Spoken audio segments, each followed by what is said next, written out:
Sud Radio, la radio de la Coupe du Monde de rugby, Alexandre Priane. Vous êtes sur Sud Radio, la radio de la Coupe du Monde de rugby. On est ensemble jusqu'à minuit autour de ce match, le match de la qualification pour l'équipe de France. France-Italie à Lyon avec toute l'équipe Sud Radio Rugby. Salut Quentin Cavanis. Bonsoir Alexandre, bonsoir à tous. Comment ça va, Quentin ? Écoute, ça va. Je t'avoue que je suis un petit peu anxieux quand même. Alors je sais pas pourquoi. Un petit peu anxieux. Ouais, je sais pas. Il y a un petit stress. Alors très léger, mais quand même, tu vois, on a envie que ce soit fait, que la France se qualifie, quoi. Il n'est pas stressé, il est serein. Bonsoir Eric Bonneval. Bonsoir. Oui, ça va. Pour l'instant. Ouais, tranquille. Bah oui. Écoute. T'es tranquille quand même à l'idée de faire ton premier en haut de l'affiche tout à l'heure. Il faudra quand même, parce que c'est ta première tout à l'heure dans en haut de l'affiche. Tu sais que t'as des concurrents acharnés. Pas de problème. Ah, ils sont prêts. Attention, Philippe Sponguero et Quentin Cavanis. Bonsoir Philippe Sponguero. Bonsoir. Salut Alex. Bonsoir à tous. Comment ça va ? Ça va, j'ai une question. Il fera 14 degrés à la fin du match. Rémi André disait que c'était bien, mais toi, 14 degrés, c'est un peu frais pour toi. T'as ton petit pull sur les épaules, enroulé avec tes bateaux, non ? À La Rochelle à 14 degrés. Alors ça c'est complètement gratuit. Alors non, je porte un sweat, tu devrais le voir quand même. Je porte un sweat à l'effigie de l'équipe de France parce que moi tu vois j'ai le cœur bleu blanc rouge dans la peau. Je ne suis pas un arriviste, Philippe Sponguero. J'aime mon pays. Voilà, tiens, allez, relève-toi de ça. C'est comme ça qu'on dit bonjour sur Sud Radio. Philippe Sponguero a du mal. Eh oui, bah tu vas prendre ce soir, je te le dis. Salut Quentin Cavanis, je te le disais tout à l'heure, bonjour. Et bonjour maintenant aussi au journal de la Coupe du Monde. Sud Radio, le journal de la Coupe du Monde. Qu'est-ce qu'on a au programme dans ce journal de la Coupe du Monde, Quentin ?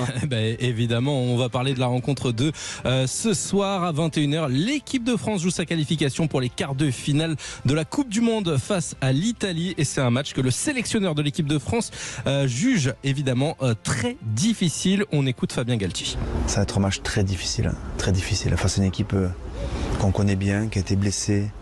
C'est le pire. Une équipe blessée, c'est très compliqué à jouer, très difficile à jouer. Il n'y a pas de routine. Il y a une manière très particulière à aborder ce match. Si tu gagnes, tu continues. Si tu perds, tu as fini. Ne serait-ce que l'enjeu, il suffit à comprendre comment on va se préparer. Alors, si tu gagnes, c'est fini. Si tu perds, c'est fini. C'est pas exactement ça. Ah bah non, c'est un peu plus technique que ça quand même, Quentin. Exactement. Les Français ont 3 solutions pour se qualifier. Gagner le match et être assuré de finir premier, ça, c'est sûr. En cas de match nul face à l'Italie, ça passe aussi pour l'équipe de France puisque les Bleus seront alors à égalité de points avec la Nouvelle-Zélande mais vont terminer première du groupe au bénéfice de sa victoire face aux All Blacks. Ou alors une défaite avec le point de bonus offensif et le point de bonus défensif, mais sans point de bonus pour l'Italie. Ça passerait aussi là pour l'équipe de France. Dans l'autre match de cette poule, d'ailleurs dans les autres matchs de cette poule, l'équipe de Nouvelle-Zélande a assuré hier sa qualification face à l'Uruguay 73-0 avec 11 essais inscrits par les Blacks. Et pourtant, c'est un match qui avait bien débuté pour l'Uruguay, qui avait réussi à tenir tête aux All Blacks et ce pendant 20 minutes. Après 20 minutes de jeu, il y avait encore 0-0.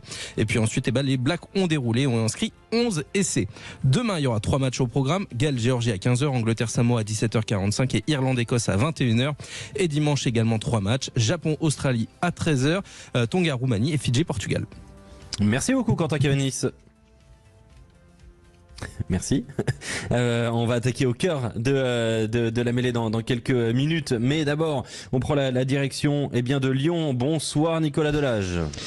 Salut messieurs, salut tout le monde, j'espère que vous allez bien. Je suis très déçu de Quentin qui stresse pour ce soir, mais qu'est-ce que c'est que cette histoire ? Non mais je te jure. Non mais va à la machine à café, détends-toi, fais-toi détendre. Mais oui, allez Quentin, même plus là, la machine à café, il y a tout qui déménage du côté de Sud Radio. Oui, c'est vrai. Voilà, Sud Radio déménage ce week-end, donc il y a vraiment, il reste 2 bureaux et un studio qui est encore fonctionnel, mais on fait les dernières émissions sur Sud Radio dans nos studios de Paris et nous allons déménager pour des locaux plus neufs. En tout cas, le stade, lui, est très récent du côté de Lyon. Il est beau et il y a une belle ambiance annoncée ce soir.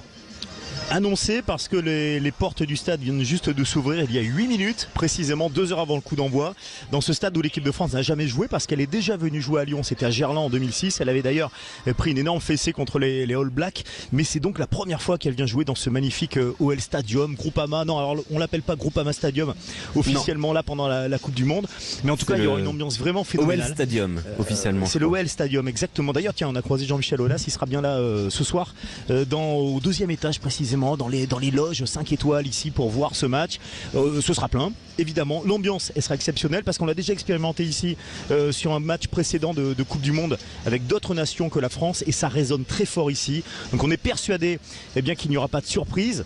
Si je dis ça, je sais très bien où je vais en venir parce que jamais l'Italie n'a été en quart de finale en Coupe du Monde. Voilà. Donc il n'y aura pas de surprise ce soir. Donc jamais l'équipe de France pour rien. Non, c'est bon, je peux être rassuré finalement. Et jamais l'équipe de France n'a été éliminée en poule également dans l'histoire de la Coupe du Monde. Voilà. Ah oui, mais alors attends, Nicolas. C'est comme ça. Ah oui, mais il y a un contre-exemple quand même. Le contre-exemple, c'est Fabien Galtier. Fabien Galtier, cette semaine, il a été exceptionnel, vraiment. Hein. Il nous a fait du très très grand Fabien Galtier. Écoutez notamment ce qu'il disait sur l'affiche. L'affiche France-Italie, c'est un match ultra important. Peut-être le plus important du mandat Fabien Galtier, le plus important depuis la Coupe du Monde 2019. Est-ce qu'on peut souscrire à cette idée-là ? Eh bien, on écoute Fabien Galtier. C'est le moment le plus important de nos 4 ans. C'est le match le plus important de nos 4 ans, pas qu'il arrive maintenant. Et qu'en fait, le sport, c'est le présent, uniquement le présent. Et le présent, c'est ce match-là. Eh oui, ça c'est quand même... Ça, c'est... Non, bah, oui, mais il a raison, mais c'est du pipeau tout ça. C'est du pipeau, c'est la préparation psychologique. Non mais c'est du pipeau, non mais c'est du... à qui il le dit ? En fait, moi hier on en a parlé avec Daniel Hénaud, à qui il le dit ? Est-ce que c'est pas la presse ou aux supporters qui va nous dire que c'est le match le plus important de nos 4 dernières années ? Non mais factuellement, non, mais c'est factuel, qui me disent à ces joueurs oui.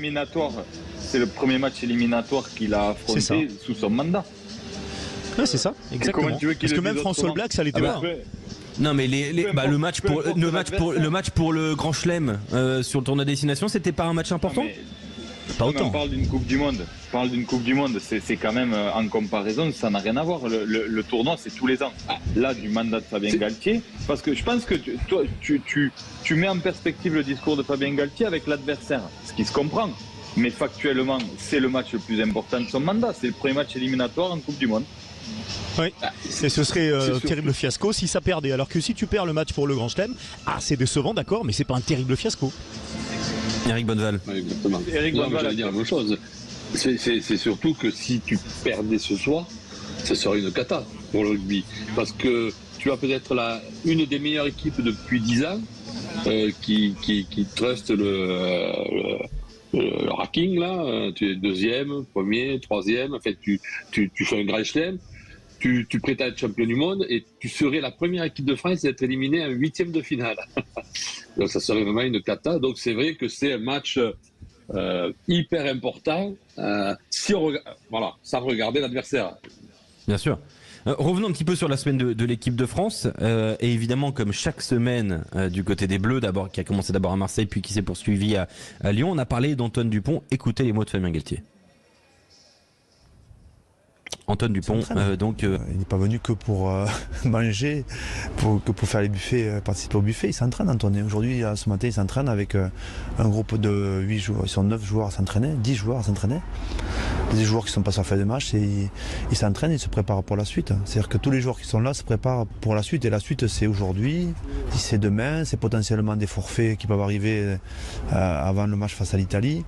On est vraiment focus sur le présent. Voilà, donc on a parlé un petit peu d'Antoine Dupont. Il est pas là pour être au buffet, il est là pour s'entraîner. Ça a l'air d'aller pour Antoine Dupont qui a toujours une date de retour prévue pour le quart de finale. On va au 0826 300 300 retrouver Julien de Carmaux, de Saint-Benoît de Carmaux. Salut Julien. Salut. Comment ça va ? Ça va. Ça va fort. Ah oui, carrément. Confiant ce soir pour la rencontre, Julien ? Comment ? J'ai pas entendu.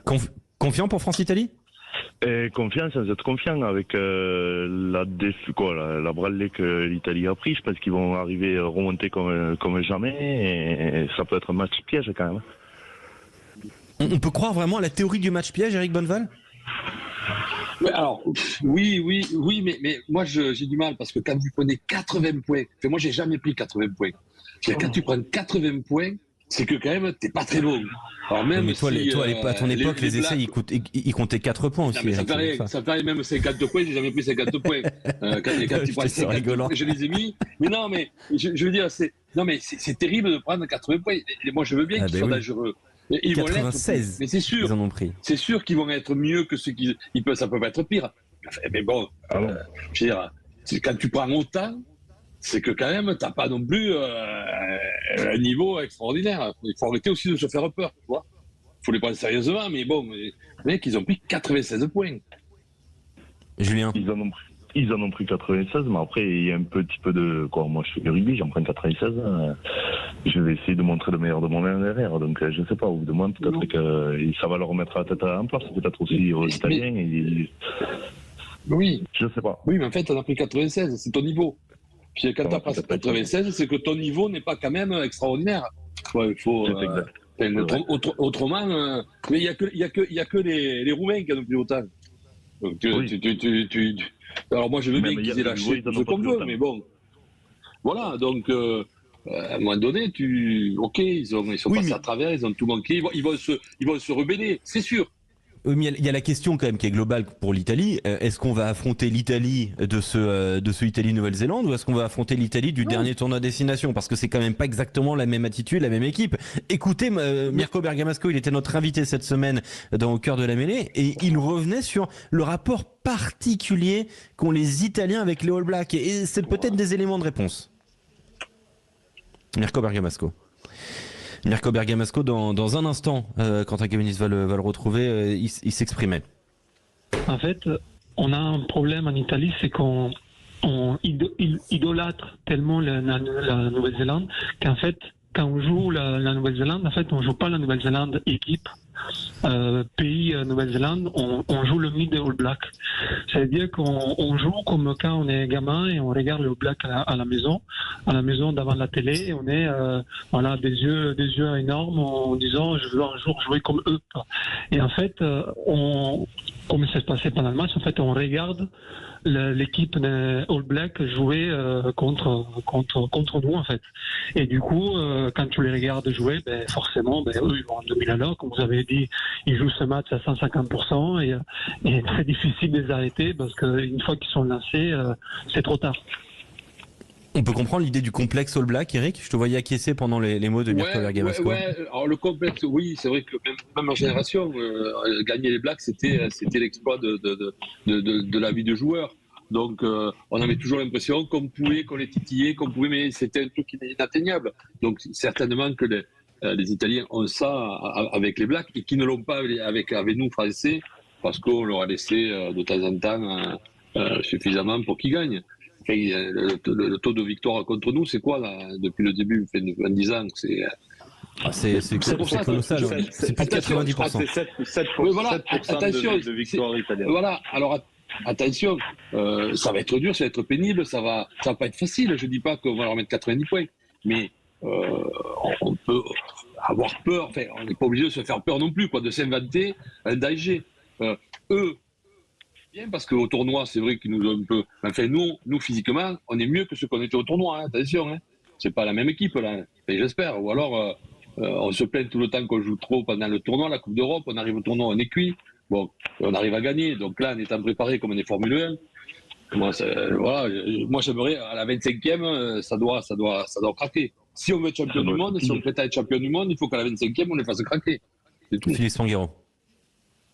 Non, mais je suis d'accord avec Eric et je crois que c'est important de parler aussi de ce moment où on les a vus dans le tournoi parce que ce qu'on a en tête et qui fait qu'on a peur, c'est ce match du tournoi puisque les saisons précédentes, il n'y avait pas de match, il n'y avait pas photo. Et donc là, c'est vrai qu'on a été en difficulté pendant 60-65 minutes sur ce match du tournoi, mais je suis d'accord avec Eric, si sur le papier l'équipe était assez similaire, physiquement on était moins bien.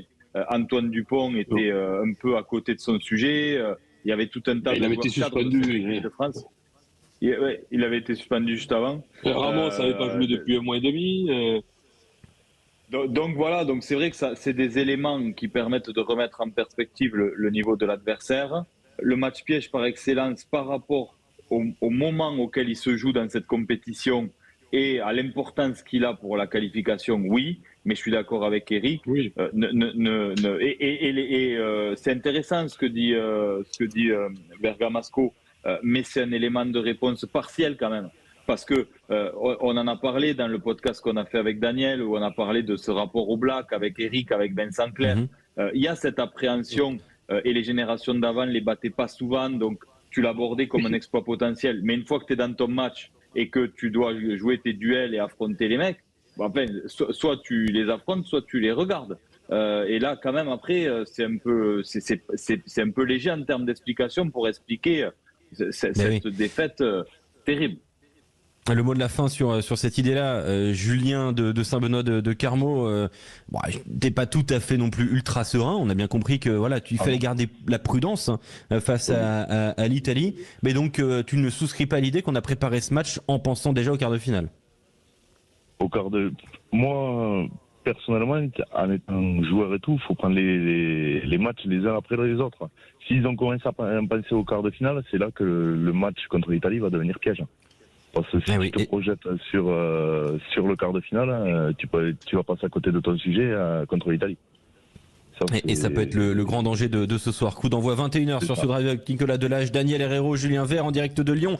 Merci Julien d'avoir été avec nous. De rien.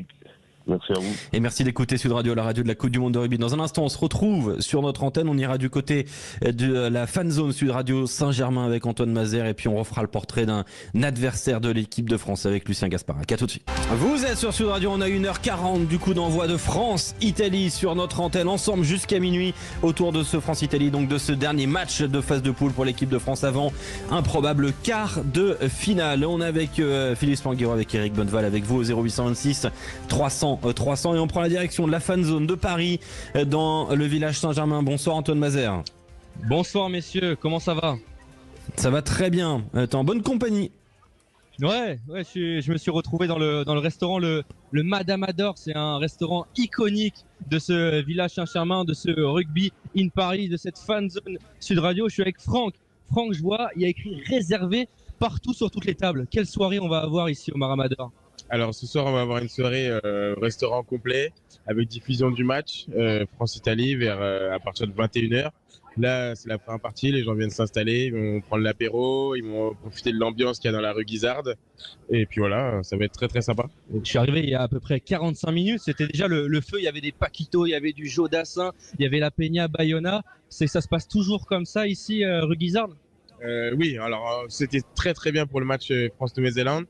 Parce que c'était à Paris. Là, ça a continué à monter. On a eu des beaux matchs. On a eu l'Irlande, on a eu l'Afrique du Sud, on a eu l'Australie. Et je pense que ça va continuer encore à monter si on va en quart de finale. Et je pense bien.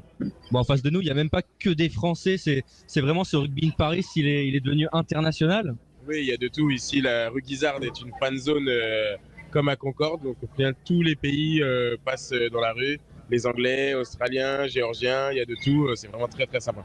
Bon, il y a de tout, Alexandre. On sait qu'il y a vraiment une très très bonne ambiance ici, rue Guisarde, la rugby in Paris, la fan zone Sud Radio. Et on reviendra dans quelques minutes, dans quelques dizaines de minutes pour retrouver les supporters avec Antoine Mazère en direct de la fan zone Sud Radio dans le quartier Saint-Germain à Paris. Il est en place, il est prêt. On va refaire le portrait. Je suis venue pour vous peindre. C'était donc ça vos regards. Sud Radio, la radio de la Coupe du Monde de rugby.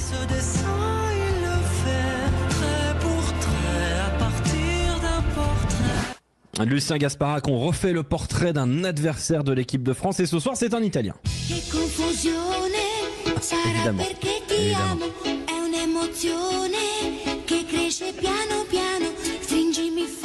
Sara perché ti amo, parce que je t'aime en français. On les aime, nos confrères azzurri, mais aujourd'hui il faut leur refaire le portrait, rifare il ritratto, comme on dit en italien.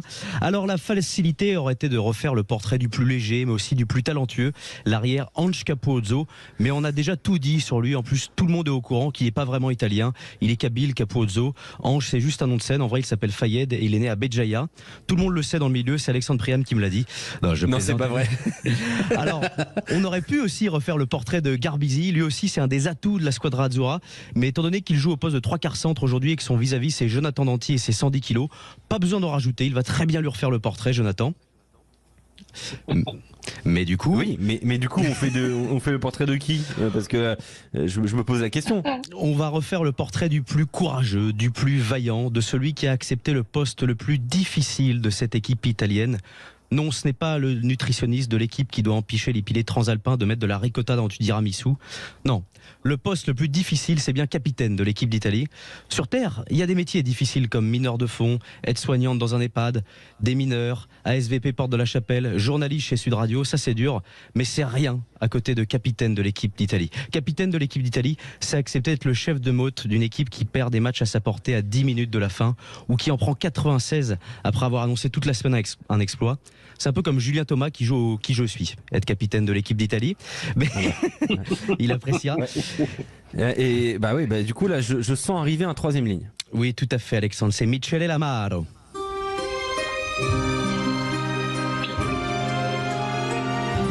Michele Lamaro, le capitaine de cette équipe, mais ainsi un peu le parrain, tant son influence est grande. Alors en italien c'est stylé, Michele Lamaro.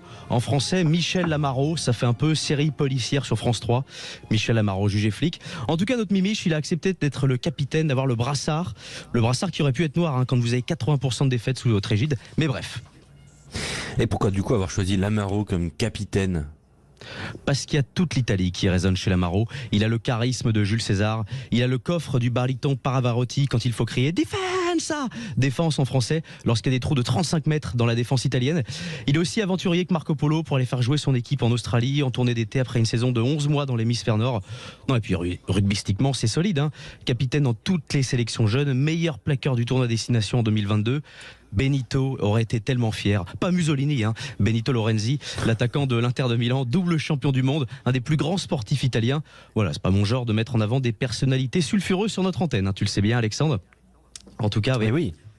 Mais ça promet une belle bataille quand même en perspective pour nos avants bleus. Va falloir s'employer pour Grégory Aldridge, Charles Olivon, François Causse, puisque le joueur originaire de Rome, Lamaro, qui joue au Benetton Trévise, c'est aussi le mâle Alpha Lamaro de cette équipe. C'est une arme de précision, un Beretta en quelque sorte. Il a un Vespa dans chaque jambe, un cœur grand comme une meule de parmesan, du Chianti qui coule dans ses veines. Voilà, je pourrais continuer longtemps à placer des clichés sur l'Italie, sur ses organes, mais je vais finir par déraper et j'ai presque réussi à terminer les phases de poule sans me faire virer. Alors je vais m'arrêter là et je laisse aux Bleus le soin de lui refaire le portrait ce soir. Merci beaucoup Lucien Gasparac. Et on parlera dans un instant de Michele Lamaro. À tout de suite. Vous êtes sur Sud Radio à 1h30 du coup d'envoi de France-Italie en direct sur notre antenne. Coup d'envoi 21h et l'après-match jusqu'à minuit. On est au cœur de l'avant-match sur Sud Radio avec Eric Bonneval, avec Philippe Spanghero. À l'instant, on vient de vivre on lui refait le portrait de Lucien Gasparac qui concernait Michele Lamaro. D'ailleurs, vous pourrez le retrouver. On refait le portrait demain dans l'émission. Un petit mot justement sur le capitaine italien Philippe Spanghero, parce que t'as un petit peu de sang italien si je me trompe pas, Philippe. Michele Lamaro, est-ce vraiment le capitaine qui doit prendre le flambeau de Sergio Parisse selon toi?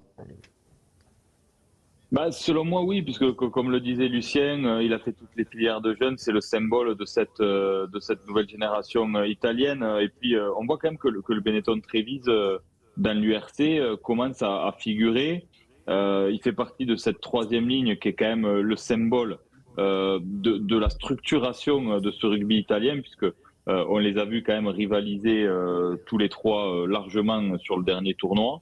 Donc pour moi, oui, après, c'est dur quand même, cette équipe italienne, elle manque de leader, donc le choix du capitaine, il est quand même moins facile que dans une équipe comme l'équipe de France. Donc ça paraît assez logique et en tous les cas, je trouve que c'est un beau symbole et une belle représentation pour cette squadra Azzurra. Oui, Eric Bonneval. Oui, non, entièrement d'accord avec Philippe. C'est des joueurs qui ont grandi ensemble, donc il a été capitaine chez les jeunes, il continue sur sa lancée et voilà, c'était le patron chez les jeunes, c'est le patron là et donc c'est tout à fait logique et ça doit tirer cette équipe vers le haut. Ça doit aussi ravir un peu les supporters italiens puisqu'ils ont un vrai capitaine avec Michele Lamaro. On va voir s'il y a des supporters italiens autour de l'OL Stadium à Dessines dans l'Est lyonnais. Bonsoir Julien Vert. Julien Vert, bonsoir. Est-ce que ça fonctionne? Non, j'ai l'impression. Bonsoir Alex. Il est là. Il est là. Ah oui, on t'entend, Julien. Il y a beaucoup de bruit autour de nous avec tous les supporters de presse à l'entrée du stade. Je peux vous dire que l'avant-match il est bien réussi. En fait, ça bien déjà cette soirée lyonnaise. Alors comment est l'ambiance justement? Est-ce qu'il y a beaucoup d'Italiens? On sait qu'il y en a quelques-uns quand même dans la région lyonnaise. Ouais, alors là pour l'instant les Italiens autour de nous ils sont complètement noyés par le flot des maillots français. Vraiment, on a plus de maillots français. J'ai eu vraiment de la peine à trouver des maillots italiens pour le moment. Vraiment, c'est une vague bleue qui nous submerge. Et d'ailleurs à côté de moi j'ai une supportrice française si vous voulez. Allez, on te suit, Julien. Stéphanie qui vient de Bourgoin où justement c'était le lieu aussi des Italiens. Bonjour Fanny. Alors Fanny, est-ce que vous venez supporter la squadra ce soir? Non, quand même, en fait, de cœur et de nationalité, donc je vais les encourager beaucoup. Par contre, c'est vrai qu'on a un petit attachement pour cette équipe italienne parce qu'ils ont été super, ils ont été, comment dire, ils sont très gentils, on a pu les aborder lors de l'entraînement public, voilà, et du coup, c'est vrai qu'on a un attachement pour cette équipe, mais ce soir, mon cœur, il est bleu-blanc. Voilà, donc Alex, on a des supporters qui ont suivi la squadra, mais qui ce soir vont rebasculer dans le rang des Bleus. Eh ben oui, on l'espère effectivement. Merci beaucoup Julien Vert. En tout cas, l'ambiance a l'air très très sympa autour de cette OL Stadium donc de Lyon. On te retrouve tout à l'heure, Julien Vert, donc autour de la magnifique enceinte de plus de 60 000 places qui va aujourd'hui accueillir cet ultime match de phase de poule pour l'équipe de France. On a de très belles affiches dans ce week-end sur Sud Radio. Et on va essayer de déterminer quelle est la plus belle affiche. C'est en haut de l'affiche. Je me voyais déjà en haut de l'affiche, en 10 fois plus gros que n'importe qui, mon nom s'étalait. Je me voyais déjà 6 affiches, 3 concurrents, ça promet. Galles-Géorgie demain à 15h, Angleterre-Samoa à 17h45, Irlande-Écosse à 21h et dimanche Japon-Argentine, Tonga-Roumanie à 17h45 et Fidji-Portugal. Comment ça se passe? 30 secondes chacun pour défendre une affiche qu'ils ont choisie. Personne ne sait qui a choisi quoi. Il y a 3 concurrents, Quentin Kévenis, Philippe Spanghero et Eric Bonneval. Un arbitre, Lucien Gasparac, alias Lucien Gasparaco, parce que vu comment il est habillé aujourd'hui, je pense qu'on peut dire qu'il a un petit côté italien. La chemise, au fur et à mesure des minutes, Alexandre, est de plus en plus déboutonnée et il a ajouté les lunettes de soleil. Ça devient... Tu veux jouer avec la caméra? Non mais... Les amis, je suis désolé, j'ai fait une erreur sur le règlement. J'ai été obligé... J'étais obligé d'extraire la photo de notre groupe privé WhatsApp pour la publier sur les réseaux sociaux parce que c'est trop. Non mais c'est exceptionnel. C'est exceptionnel. Et après, les boutons se désolidarisent de cet homme. L'arbitre ne peut pas ne pas être corrompu avec cette tête-là. Alors ça c'est bravo Quentin pour ce petit jugement de cliché de la mafia italienne. C'est facile. C'est franchement très facile. Là c'est inadmissible. On n'a pas les mots. Franchement. Mais ce qui est terrible, c'est que pour lui, c'est le bon goût. Oui, mais c'est peut-être ça le problème. C'est comme ça. En tout cas, aujourd'hui, il est arbitre. C'est Pierluigi Collinam avec des cheveux aujourd'hui, et ils sont 3 donc à s'affronter. Qui va commencer? Tiens, Lucien Gasparac, c'est toi qui choisis. Est-ce Quentin, Philippe ou Eric?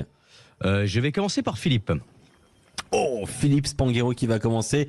Il a été le premier à répondre, Philippe Spanghero, donc c'est quand même tout à son honneur.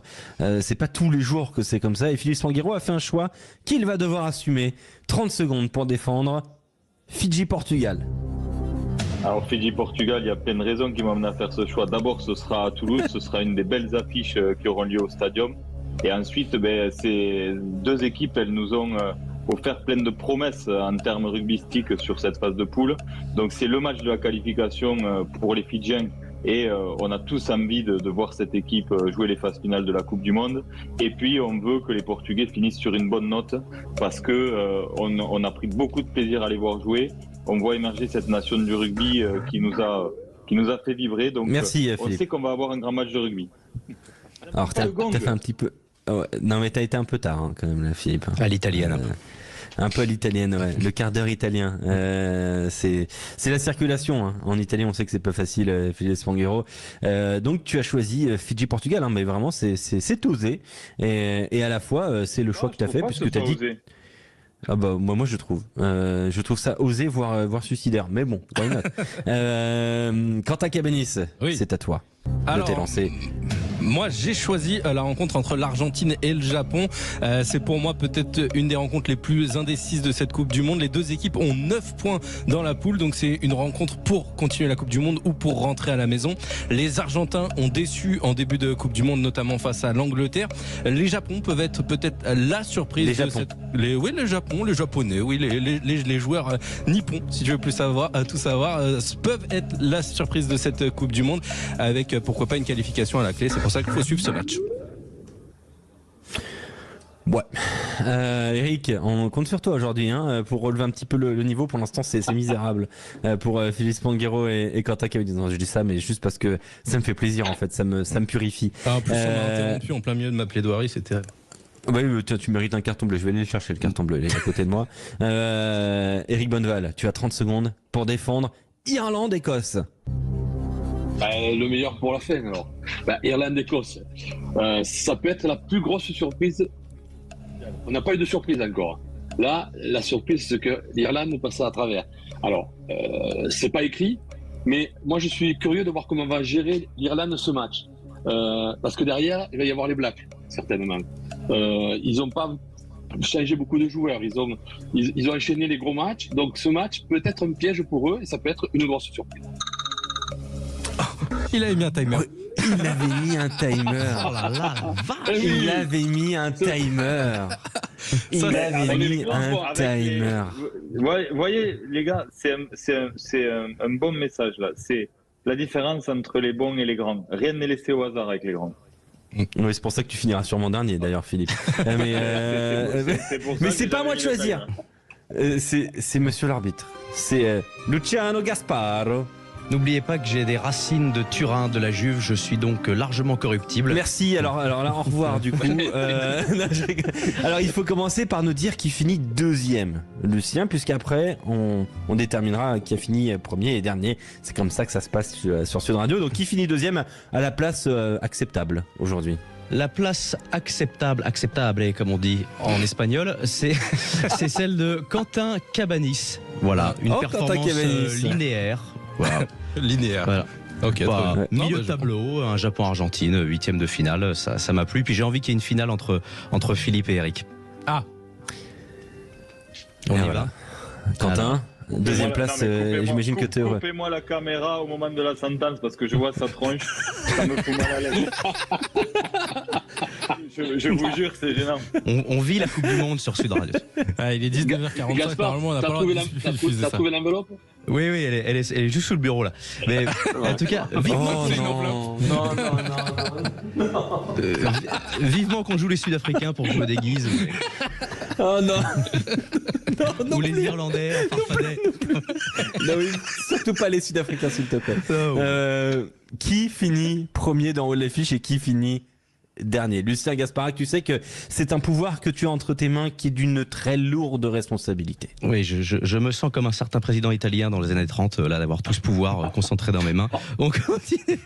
Alors, ça aurait pu être Eric, mais j'ai été déçu par ce timer.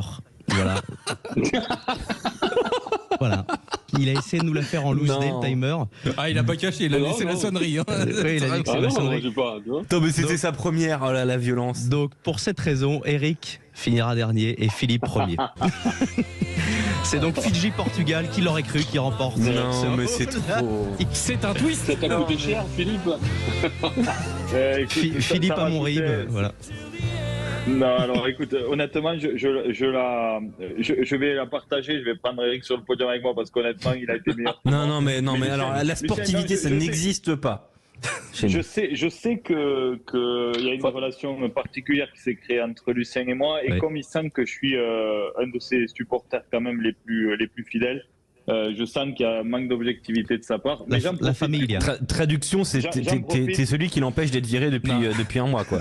Je pense que le vrai bilan de cette en haut de l'affiche, c'est qu'on sait désormais avec certitude que c'est Philippe le plus riche d'entre nous et que c'est comme ça qu'il gagne à chaque fois. Non, mais ça on n'est pas sûr. Enfin, je veux dire, c'est pas une information. Hein. Non, mais c'est absolument pas une info. Nouveau, on sait jamais. On se dit peut-être tu vois.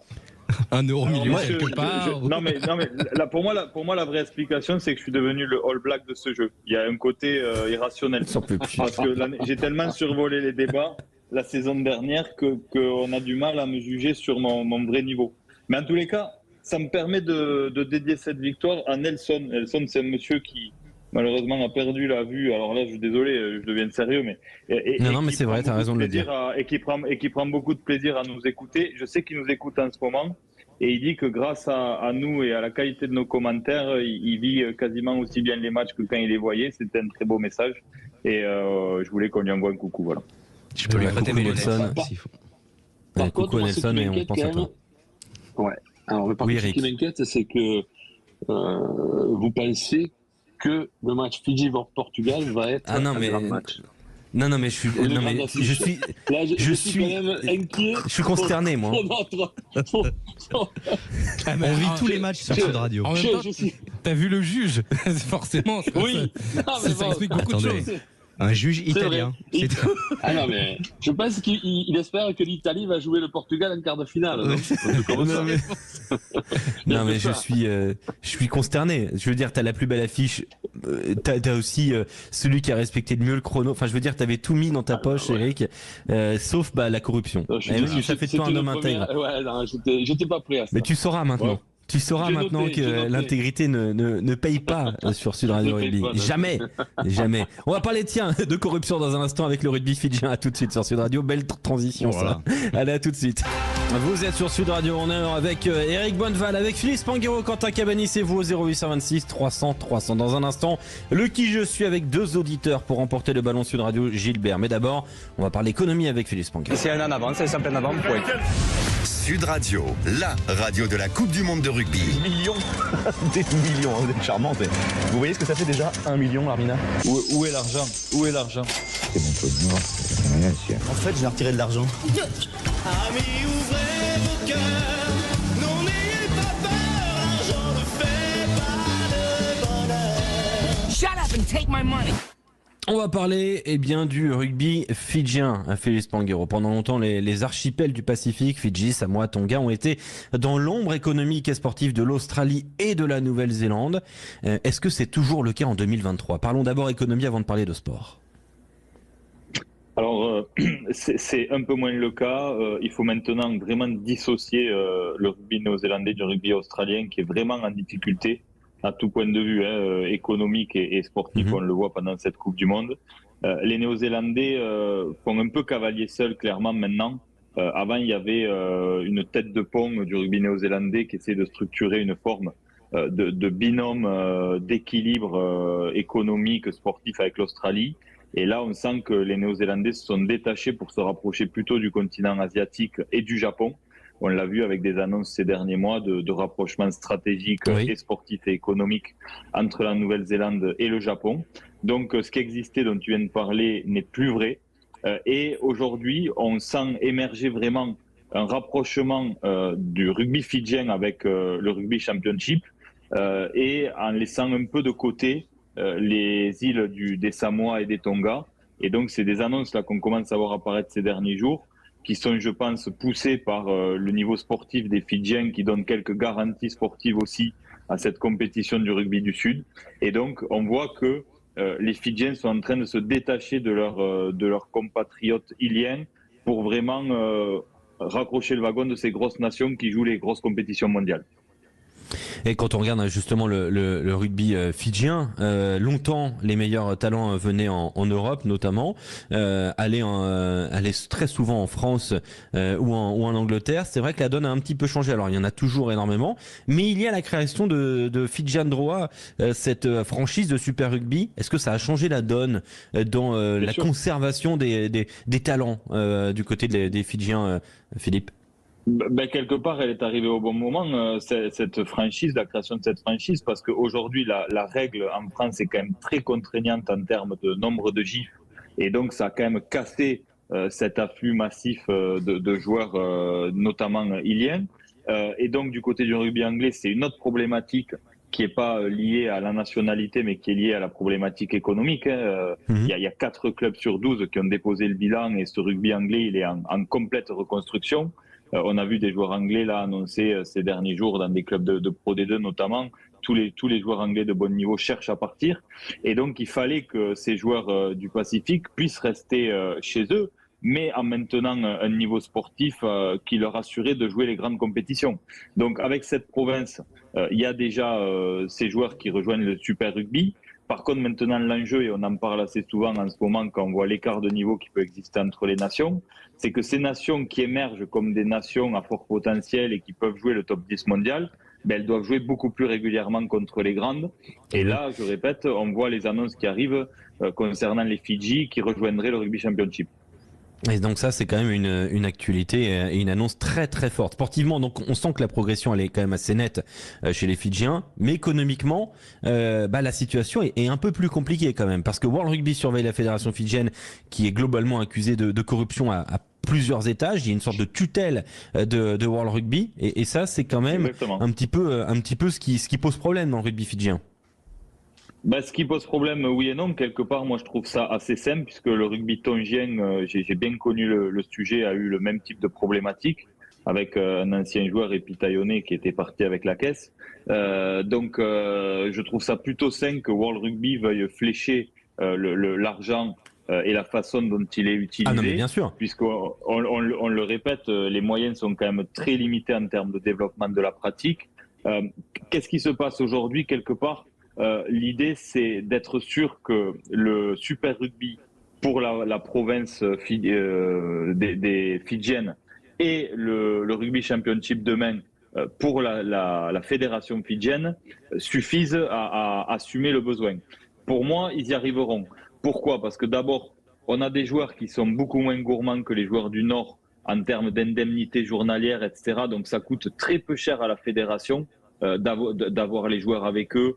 À partir du moment où les accords internationaux font que les grands clubs libèrent les joueurs. Et puis le deuxième aspect pour moi, c'est que, encore une fois, il y a une province à faire vivre dans le pays, dans un championnat dans lequel l'économie est beaucoup moins forte que chez nous. Pour vous donner un exemple, les Sharks, que je prends souvent un exemple, qui est une des plus grosses équipes, une des mieux structurées financièrement de ce championnat du Sud, enfin ils viennent de rejoindre le Nord, mais jusqu'alors dans le Sud, avait un budget de 12 millions d'euros. Ouais, c'est peu. Des gros budgets de Pro D2. Ouais, effectivement. Et voilà, donc ce tour d'horizon. Il y a de quoi être plutôt ambitieux pour terminer sur le développement du rugby fidjien, surtout s'ils sont portés par un succès sportif et une belle phase finale de Coupe du Monde. Et probablement un quart de finale, effectivement. Merci beaucoup, Philippe, pour ce tour d'horizon sur la fédération et sur le rugby fidjien qui est en train de s'émanciper. Place au qui je suis. Sud Radio, la radio de la Coupe du Monde de rugby. Alors, puisqu'on ne se connaît pas, présentez-vous. Présentez-vous. Les gars, qui je suis? C'est moi!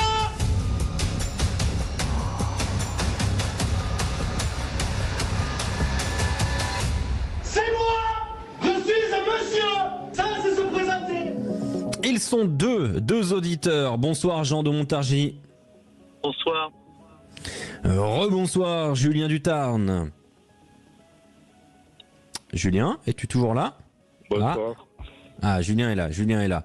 Julien, tu vas jouer avec Philippe Spanghero et Jean va jouer avec Eric Bonneval. Le principe est simple, trouver le joueur mystère. Je vais donner des indices. Le premier qui trouve, remporte le point. Le premier arrivé à 3 points s'impose. Bien, donnez votre prénom pour pouvoir donner la réponse. C'est en 2 étapes. Vous donnez votre prénom quand vous avez la réponse. je vous donne la parole, vous donnez la réponse, et ainsi de suite.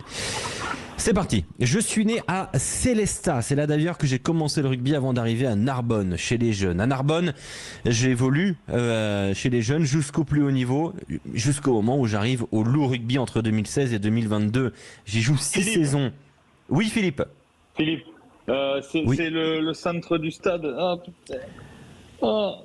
Philippe Spanghero, 3, 2, Aide-moi, Julien, le centre 1. du stade. Jean. Oui, Jean. Non. Je suis en train de chercher. Je suis désormais un joueur du Stade Toulousain. J'ai 3 sélections avec l'équipe de France. Je suis 3/4 centre. Mon prénom est Pierre-Louis. Barassi. Biel. Eric Bonneval, Pierre-Louis Barassi, 1 point pour. Depuis le début, je trouvais plus le nom. Tu me l'avais donné, Philippe. Ouais. 1 point pour Jean et pour Eric. On enchaîne. Je suis né à Pau, où j'ai commencé ma carrière chez les jeunes avant d'arriver chez les adultes. Mais c'est au Stade Toulousain que j'émerge. 392 matchs avec le Stade Toulousain, 99. Philippe Bouillot. Philippe Bouillot. C'est 1 point partout entre Julien et Jean. Ah ouais, mais tu as pas dit ton nom, Eric. Eh, t'as pas dit ton nom, Eric. Ah, mais c'est quoi ce truc? Ouais. Je suis né à Toulon. J'ai commencé ma carrière à l'US Le Mourillon, puis je suis arrivé au RCT.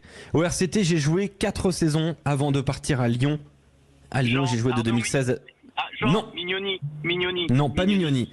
J'ai fait Toulon, Lyon et j'ai arrêté ma carrière un peu prématurément à 31 ans. 3e ligne ou 2e ligne, très costaud. Oula, je sais pas ce qui se passe. 3e ligne ou 2e ligne, bête de muscu, vraiment très impressionnant. J'ai même joué avec l'équipe de France à 7. Allô? Oui. Oui, il y a personne ne l'a? On l'a pas. Non. Mon prénom est Virgile. Philippe. Virgile Bruni, Philippe Spanghero. On t'a presque pas entendu. Hein. Attention. Ouais, c'était Bruni, effectivement. Ça fait 2 points. Virgile Bruni. Bruni. Ça fait 2 points. Il y a balle de match pour Julien et Philippe Spanghero. Attention. Je suis né à Fontenay-aux-Roses. J'ai commencé le rugby à Bagneux, puis au Racing 92, au Stade Français, au Stade Toulousain. Ça, c'est chez les jeunes. J'ai beaucoup changé de club chez les jeunes. C'est au Stade Toulousain que je commence ma carrière. 2007-2012. J'ai un frère, c'est important. J'ai ensuite joué au Stade Français Paris. Eric. Oui, Eric, on t'écoute. Bézi. Lequel? L'aîné, le frère aîné.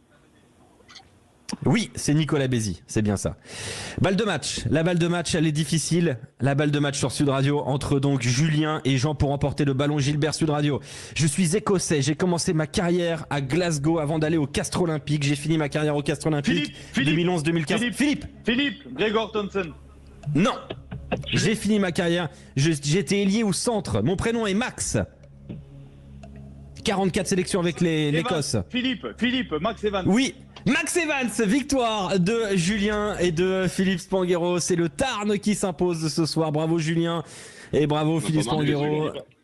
Il m'a pas marqué celui-là d'Eric. Merci Eric. Julien, t'avais un problème de connexion ou quoi? Merci en tout cas Eric d'avoir été avec nous. Victoire de Julien donc qui remporte le ballon Gilbert Sud Radio. Désolé Jean de Montargis, ce sera pour la prochaine fois. Allez, à tout de suite. On s'est fait voler. À tout de suite sur Sud Radio. Moralauto.fr, véhicule neuf ou d'occasion. Moralauto.fr, le choix des marques et des services présente. Sud Radio, au cœur de la mêlée, Alexandre Priam. Vous êtes sur Sud Radio, au cœur de la mêlée, avec Philippe Spanghero, avec Quentin Cabanis, avec Julien Thomas. Bonsoir Julien. Bonsoir les amis, bonsoir à toutes et à tous. Comment ça va Julien? Ah très bien, mais très bien. Tu sais que Philippe Spanghero a gagné. Il a gagné le qui je suis et il a gagné le en haut de l'affiche. Philippe, ça fait beaucoup hein. Ah mais de doubler, il n'y a que lui. Hein. De toute façon, je pense que le génie, forcément, se révèle dans des moments importants. Et puis quand il y a France-Italie couperé, voilà, son génie. France-Italie, effectivement, 21h sur Sud Radio avec Nicolas Delage et Daniel Herrero. On ira dans un instant du côté de Lyon et aussi du côté du village Saint-Germain. Mais d'abord, c'est le journal de la Coupe du Monde, Quentin Cabanis. Les fromages Matok, l'affineur des Pyrénées au cœur de la mêlée, présente. Sud Radio, le journal de la Coupe du Monde. Quentin. Eh oui, avec le micro, ça marchera beaucoup mieux. À 21h, l'équipe de France de rugby va jouer son match décisif pour la qualification pour les quarts de finale. Ce sera face à l'Italie. Un match que le sélectionneur de l'équipe de France juge évidemment extrêmement compliqué. Écoutez Fabien Galtier. Ça va être un match très difficile face à une équipe qu'on connaît bien, qui a été blessée. C'est le pire. Une équipe blessée, c'est très compliqué à jouer, très difficile à jouer. Il n'y a pas de routine. Il y a une manière très particulière à aborder ce match. Si tu gagnes, tu continues. Si tu perds, tu as fini. Ne serait-ce que l'enjeu, il suffit à comprendre comment on va se préparer. Voilà, un match donc décisif pour l'équipe de France. Les Français ont 3 solutions pour se qualifier pour les quarts de finale. La première, c'est évidemment de gagner ce match et s'assurer de finir premier de la poule. En cas de match nul face à l'Italie, ça passe aussi pour l'équipe de France. La France qui va se retrouver à égalité au nombre de points avec les Néo-Zélandais, mais qui va terminer première du groupe au bénéfice justement de sa victoire face aux mêmes Néo-Zélandais. Alors, en cas de défaite, la France n'est pas obligatoirement éliminée. Pour ça, il faudra prendre le point de bonus offensif et le point de bonus défensif face aux Italiens et que l'Italie, elle, ne prenne pas de points de bonus offensif. Hier, dans la poule de la France, il y a une équipe qui s'est déjà qualifiée, c'est la Nouvelle-Zélande qui a assuré sa qualification face à l'Uruguay. Succès 73-3 des Néo-Zélandais avec 11 essais inscrits dans cette partie. Demain, il y aura 3 matchs au programme. Galles-Géorgie à 15h, Angleterre-Samoa à 17h45 et Irlande-Écosse à 21h. Tous ces matchs, vous les suivrez évidemment en direct sur Sud Radio, la radio de la Coupe du Monde de rugby. Et puis dimanche, il y aura également des matchs avec beaucoup d'enjeux. Japon-Australie à 13h, Tonga-Roumanie et puis Fidji-Portugal pour finir ce week-end de Coupe du Monde. Alexandre. Merci beaucoup Quentin Cavanis. Sud Radio, le journal de la Coupe du Monde. Avec Matok, l'affineur des Pyrénées. Plaquez tout pour goûter nos fromages. Pour la direction du village Saint-Germain avec Antoine Mazère en direct de Paris, de la Fan Zone Sud Radio. Bonsoir Antoine, rebonsoir. Tu es avec Marie et Aurélie. Ouais, rebonsoir Alexandre, on est dans un coin que Sud Radio connaît bien, on est entre la Boussole et l'Allegria. Bon, faut se faire un petit chemin parce qu'il commence à y avoir beaucoup de monde qui arrive du côté de Rugby in Paris, la Fan Zone. Je suis avec Marie. Marie, elle était très assidue à écouter Sud Radio, elle écoutait Fabien Galtier. Est-ce que toi aussi, tu es comme Fabien Galtier, tu penses que ça va être un match difficile ce soir? Ça va être difficile parce qu'il faut absolument qu'on gagne et qu'on gagne bien, ça serait bien. Mais en même temps, je trouve André Capuzzo très mignon. Mais... Et toi, d'accord. Aurélie, t'es venue ça va être compliqué. Qu'est-ce que tu penses de ce dernier match? Parce que si la France gagne, elle se qualifie. Si elle perd, bon, il y a peut-être une chance qualifiée, mais quand même, l'objectif, c'est gagner ce soir. Alors, c'est de gagner et après, pour être numéro 1 dans notre poule, pour après affronter donc soit l'Afrique du Sud ou toujours l'Écosse, parce qu'on espère que l'Écosse gagne l'Irlande, si on était mi-Écosse, mais voilà, c'est un match important pour être surtout numéro 1 de notre poule. Que vous aurez justement la chance de voir demain Irlande-Écosse au Stade de France. Pourquoi vous êtes venu voir ce match ici dans cette fan zone? Bon, elle est incroyable, mais pourquoi vous êtes venu ici? Parce que c'est un quartier qui déjà toute l'année va prôner la culture rugby, les valeurs rugby. C'est un endroit où on est habitué en règle générale à se retrouver avec des gens du sud-ouest, avec des gens qui vont jouer au rugby vraiment. Donc ça va de soi un petit peu de pouvoir se retrouver ici. Ils ont organisé plein d'activités. Il y a vraiment une belle ambiance. Il y a des activités pour les petits, pour les grands. Il y a des goodies qui sont distribués. L'ambiance des bandas. Moi, je suis du sud-ouest, donc ça me rappelle chez moi. Bon, on est sur Sud Radio, on parle vrai. Aurélie, quel est ton pronostic pour ce soir? Alors, victoire de la France et je dirais 46-9. Et il faut que ce soit 46-9 pour les paris sportifs, j'y tiens. Et pour toi, Marie? Victoire de la France. Après, sur le score, je ne m'étais pas avancé autant. Hein. J'espère juste avoir un bonus. Mais allez, on va. Non, moi, je ne serais pas allée sur aussi haut, peut-être. Mais plus de 3 essais. Ouais, on va dire, allez, 40 à 10. Allez. 40 à 10. Merci Antoine. Marie, voilà Alexandre, l'ambiance qui continue à monter extrêmement fortement et on n'attend plus que le coup d'envoi ici à rue Guizard. Et voilà, on y rue revient Princesse. c'est quand notre déloc? Ah, c'est bientôt. C'est le 15. C'est dimanche prochain, les amis. Ouais, c'est dimanche 15. Dimanche 15, effectivement, pour le deuxième jour des quarts de finale. On sera à la boussole, justement, avec toute l'équipe Sud Radio autour de Rémi Dos Santos. Tu peux prévenir tout le monde, hein, parce que là, je serai avec Julien. Ça va envoyer les pieds lourds. Ah ouais, bah ça va être n'importe quoi, ça va être grandiose, comme d'habitude. Merci beaucoup Antoine Mazère. On part de Paris, on va jusqu'à Lyon. Alors soit c'est l'autoroute A6, soit c'est le TGV, ou soit c'est à vélo. Mais a priori, il a pas pris le vélo, Nicolas Delage. Rebonsoir Nicolas, l'ambiance qui monte du côté de cet OL Stadium. Exactement, re-salut, rebonsoir messieurs. Tout à l'heure il y avait Guns N' Roses, un peu de rock, hard, dur, motivant à 19h quand le public a commencé à arriver. Là on est plus sur du Charles Aznavour. Voilà, c'est la France qui gagne, c'est la belle France ce soir au stade de l'OL Stadium, donc pour une ambiance qui monte. On est à l'échauffement, il y a beaucoup de petits mots de Fabien Galtier à l'oreille de Maxime Lucu qui enchaîne les chandelles, les frappes au pied dans la boîte. Voilà, Maxime Lucu qui, vous le savez, aura un rôle très important ce soir, titulaire pour ce poste de demi-mêlée à la place d'Antoine Dupont. Alors je sais pas trop comment interpréter les 100 pas de Fabien Galtier. Il a un gobelet en carton dans la main, il va de joueur en joueur.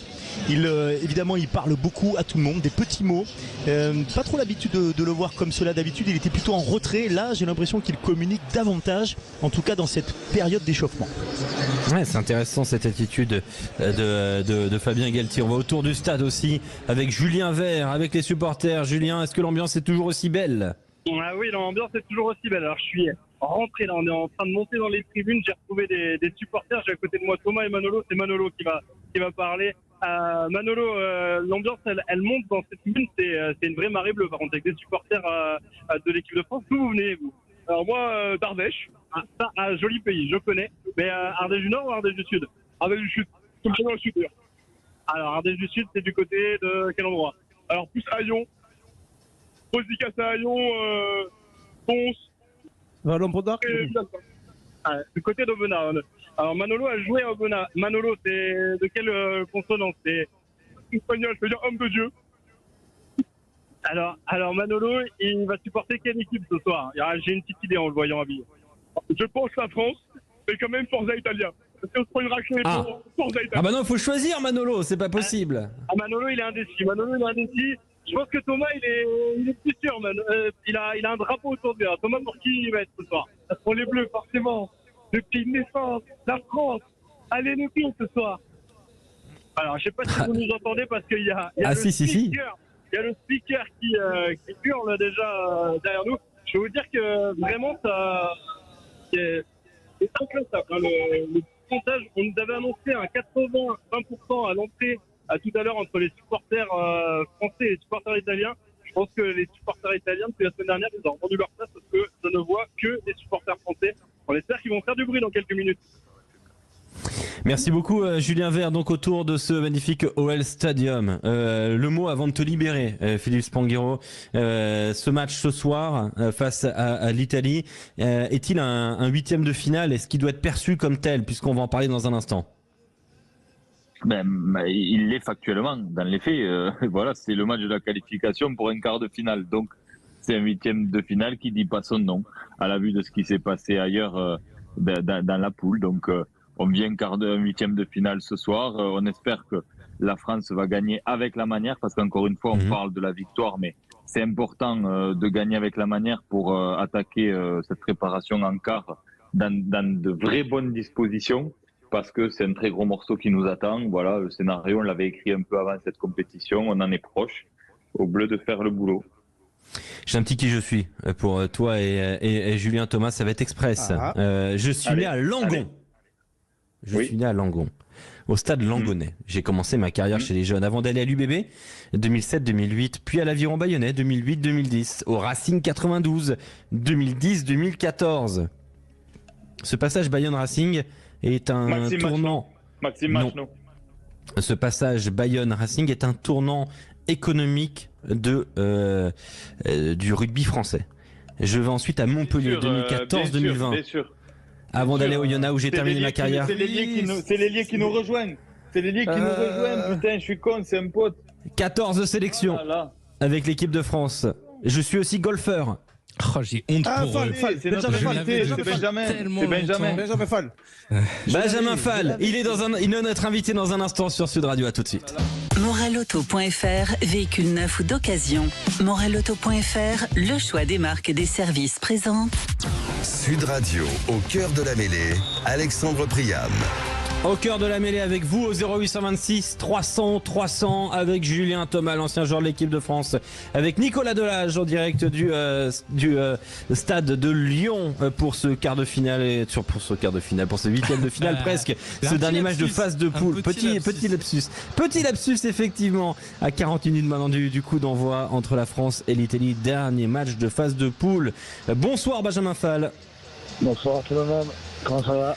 Ça va très bien, très heureux de t'avoir sur Sud Radio. On est avec Julien Thomas, je pense que vous connaissez un petit peu quand même. Oui, on a passé quelques années ensemble, des belles années, c'était cool. Je sais pas si t'as entendu à l'instant, on a fait un qui je suis, ils ont eu du mal à te trouver. Juju là, il a trouvé quand même. Julien il a trouvé, et Philippe il est très désolé, vraiment il est effondré. Il n'y a pas de problème. Mais le pire c'est qu'il l'avait, mais il avait plus ça venait pas. Bon déjà, première question, Benjamin, comment ça va? Très bien, impeccable. Je sors de Montpellier d'ailleurs, je suis un petit tournoi de golf avec un sponsor du Montpellier Rugby et là je suis en route pour Nantes pour travailler pour les 2 matchs qu'il y a, Pays de Galles Géorgie et Japon Argentine. Oui, et on a eu, il y a quelques semaines, Yann Roubert qui nous parlait d'Oval Green. Je crois que tu y étais, hein? Oui, j'y étais, oui, tout à fait. Ce tournoi de golf. On a fait 18 trous ensemble avec Yann, c'était très agréable, très sympa.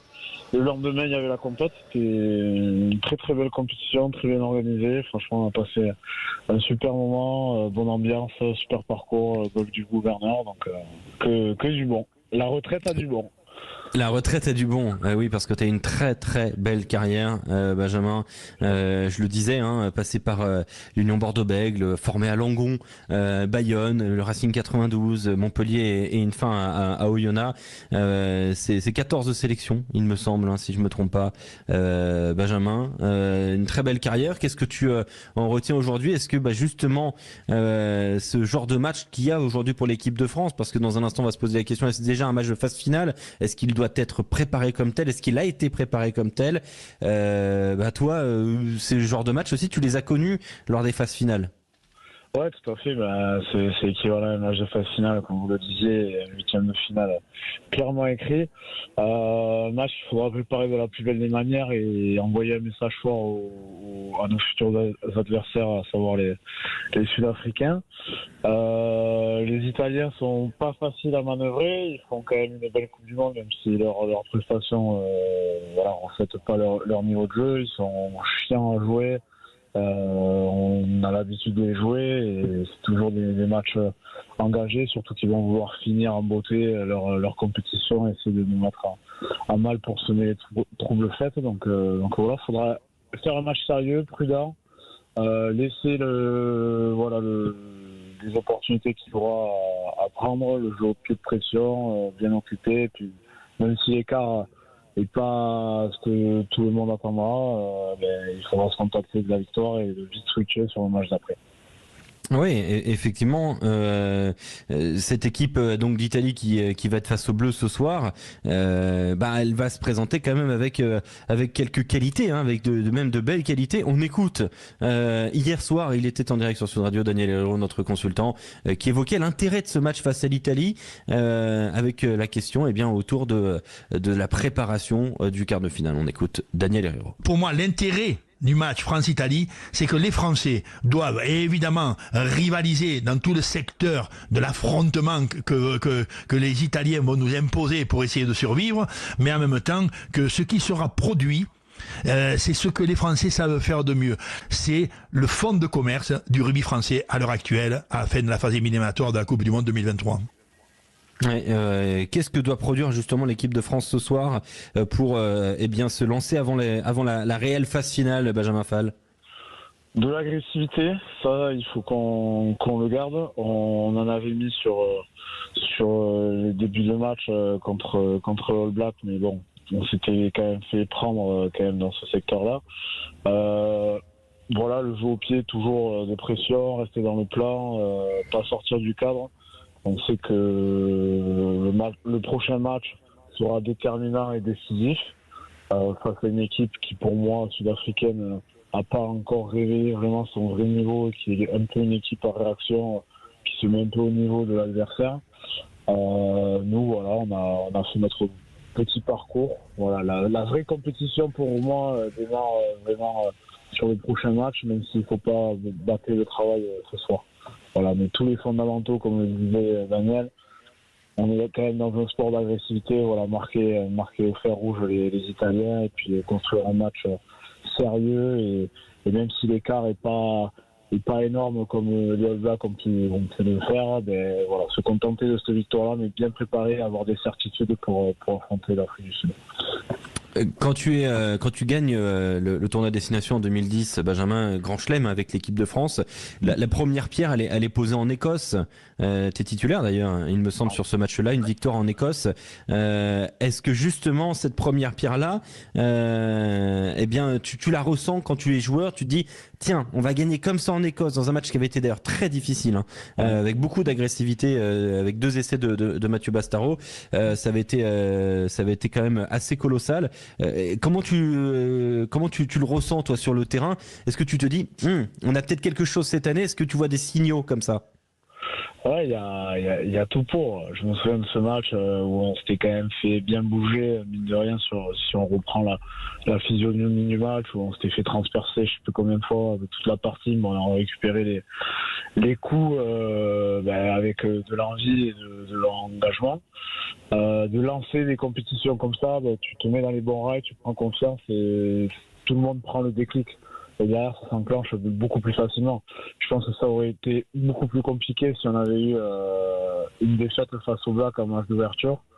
Où, derrière, contre les Uruguayens, on fait tourner et on n'a pas eu la prestation attendue. Mais voilà, ils ont montré qu'ils étaient quand même une nation qui semait les troubles faits. Voilà. La compétition a démarré de la plus belle des manières. Il faut la conclure. On a tout ce qu'il faut. On a une belle génération. Voilà. Nous, à l'époque, on avait des grosses individualités sur le terrain. On avait peut-être, je pense, la meilleure équipe sur le papier, mais collectivement, on n'a pas réussi à concrétiser tout ça. Là, ils se connaissent. Ils ont l'habitude de jouer en moins de 20 en club. Et puis, Galtier a quand même réussi à créer un vrai groupe, une dynamique, faire adhérer à une philosophie de jeu avec des valeurs, remettre un peu ce que nous on n'arrivait pas à mettre dans les années passées. Et voilà, chaque joueur est la meilleure version que nous on était et ça fait plaisir à voir. Julien Thomas. Mon Benji, non, ça me fait plaisir. Il n'y a pas forcément de questions, mais par contre c'est surtout la bienveillance pour ton après-carrière. Déjà parce que tu es passé préparateur physique, donc toi qui es une Formule 1, que je te connais, qui aime ça, dans tes couloirs, en tant que joueur déjà rugbyman tu l'étais, donc ça déjà félicitations, tu peux nous en parler un peu, et puis du coup l'après, est-ce que tu serais meilleur actuellement au rugby, au golf, dans quel domaine, dans le marathon? Je prépare le marathon de New York, donc je vais un peu souffrir, je pense, mais ouais, je sors de ma zone de confort par rapport aux efforts qu'on avait l'habitude de négocier lors de nos multiples séances d'entraînement ou même de match. Non, l'après-carrière se passe super bien. J'ai réussi à faire adhérer des gens à ma philosophie, ma vision des choses, et puis essayer d'amener ces gens-là à leurs objectifs, tant sur le plan physique que mental. C'est beaucoup de sacrifices aussi, peut-être encore plus qu'en étant rugbyman, parce qu'il faut monter une société, tout reprendre de A à Z. Tu as toujours ces épée Damoclès ou même ces certitudes qui tournent autour de toi et qui peuvent te polluer, mais voilà, si tu crois en toi et en ce que tu veux créer, voilà, tu te donnes les moyens de le faire, de bien le réaliser, de prendre le temps de le construire aussi, parce que ça se fait pas du jour au lendemain.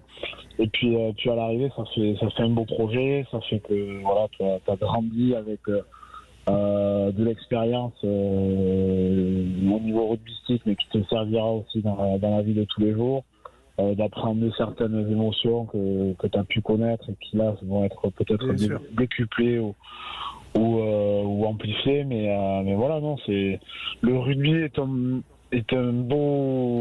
belle école pour la suite et le second chapitre qui est tout aussi joli, pardon. Ouais, et c'est un très joli chapitre donc que tu as créé, que tu as construit. Merci beaucoup Benjamin Fall d'avoir été avec nous sur Sud Radio.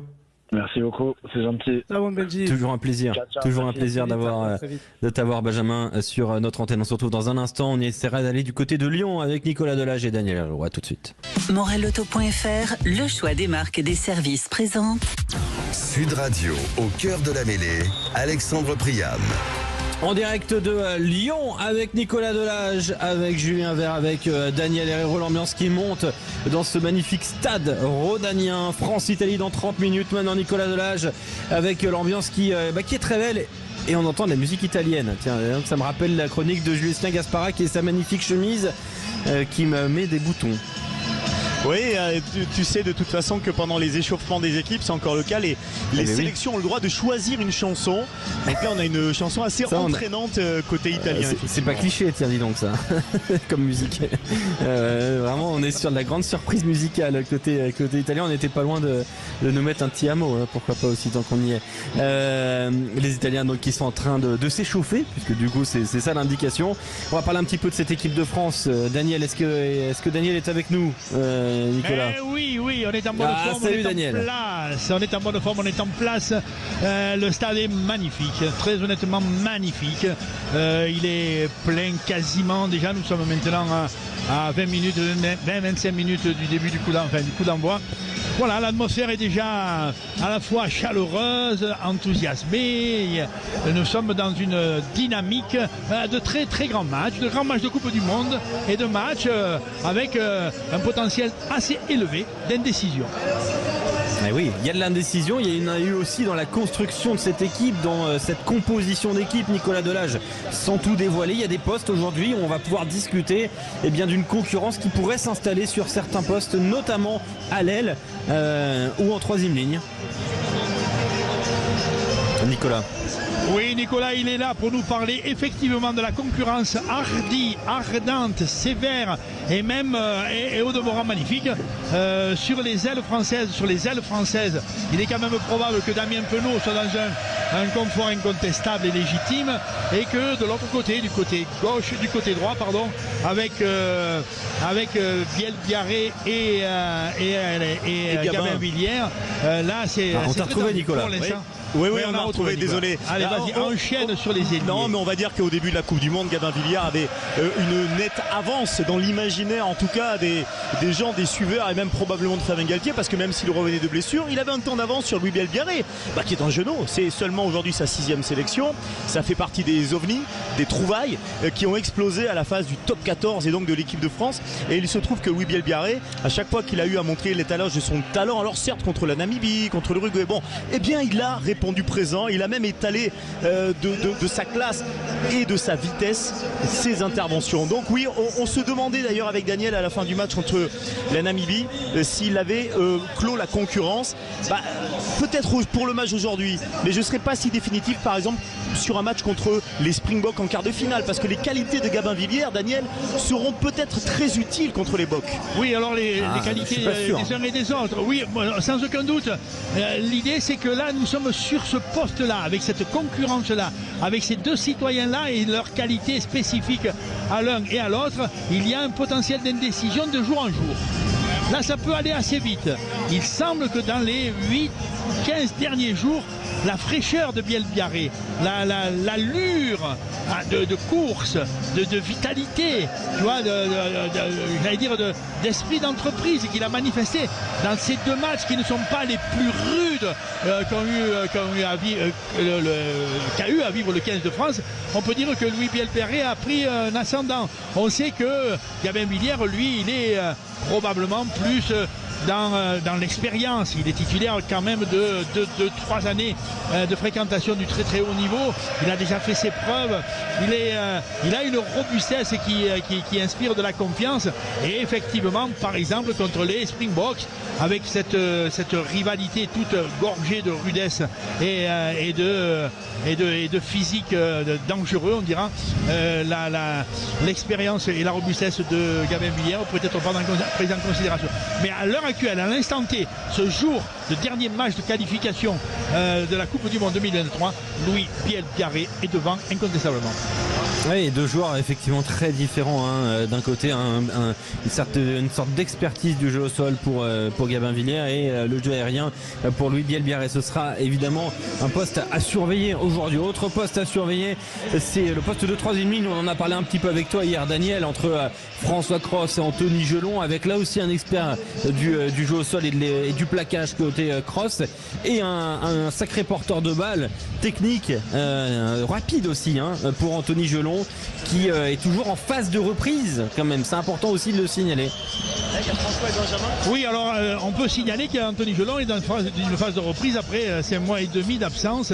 Donc il a maintenant une mi-temps contre l'Uruguay et un peu plus d'une mi-temps contre la Namibie. Et notre coach Fabien Galtier et sans doute son staff en appui attestent qu'un troisième match de préparation lui sera sans aucun doute utile et peut-être bénéfique pour lui et pour le 15 de France. Parce que si on le fait préparer une troisième fois, c'est qu'on envisage quand même l'hypothèse d'une titularisation pour le 4e qui sera donc lui le quart de finale.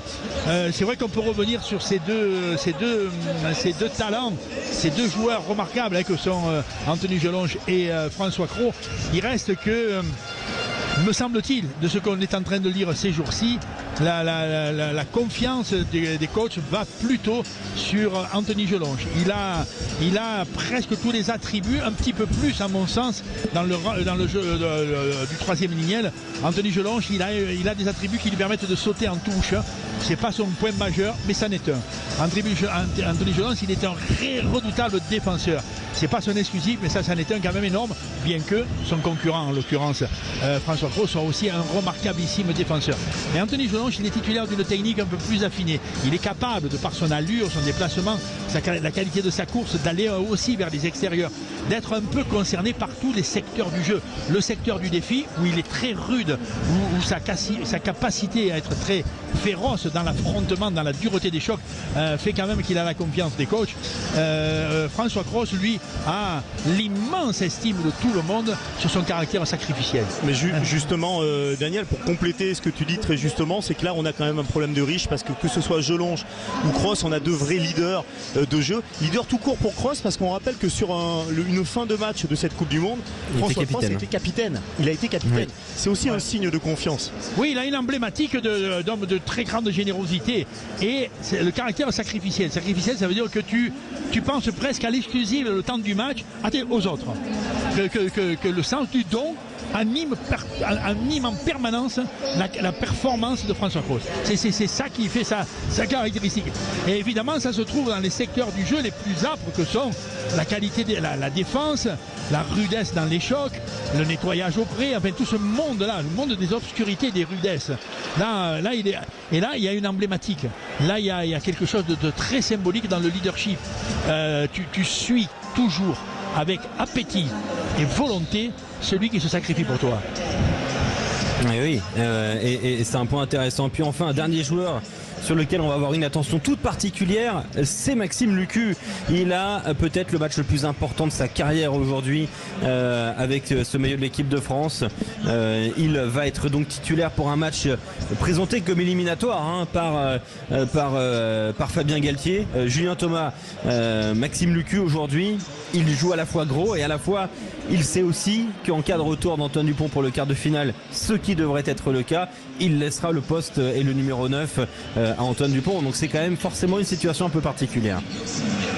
Exactement, particulière du fait qu'il sait son rôle. Je pense que Fabien Galtier sur ce secteur-là des titulaires, des premiums, comme il avait dit il y a quelques, les hiérarchies, elle est connue. Mois. Hiérarchie, voilà. Hiérarchiquement, je pense que tu te fais une idée, tu le sais, Antoine Dupont est numéro 1. Donc tu te prépares, tu te mets en conséquence et surtout mentalement, c'est important. Quand tu sais que tu es un numéro 2 mais que quand tu rentres tu es autant, voire plus important qu'un numéro 1, tu te prépares en fonction.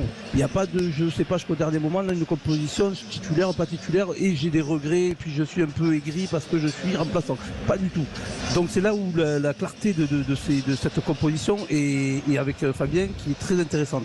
Maintenant Maxime Lucu a un registre bien sûr différent d'Antoine Dupont, mais qui est complémentaire un peu avec celle de Jalibert. On les connaît à l'UBB, qui ont X matchs bien sûr ensemble, donc cette connexion, on a le luxe d'avoir une charnière auparavant toulousaine, maintenant bordelaise, donc ça c'est quand même quelque chose de très important dans le registre des petits détails d'un match de haut niveau où ils vont se retrouver, et puis surtout c'est Maxime Lucu qui va être froid, pragmatique, qui a un très bon jeu au pied et qui pour moi prépare peut-être aussi un Afrique du Sud, parce que très bon défenseur, 9e avant, il rechigne pas et très peu il recule sur la ligne d'avantage.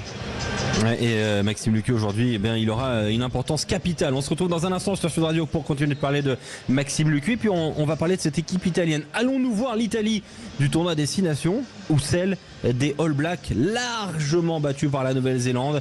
On se posera la question dans un instant sur notre antenne. À tout de suite. Morelauto.fr, véhicule neuf ou d'occasion. Morelauto.fr, le choix des marques et des services présente. Sud Radio, au cœur de la mêlée, Alexandre Priam.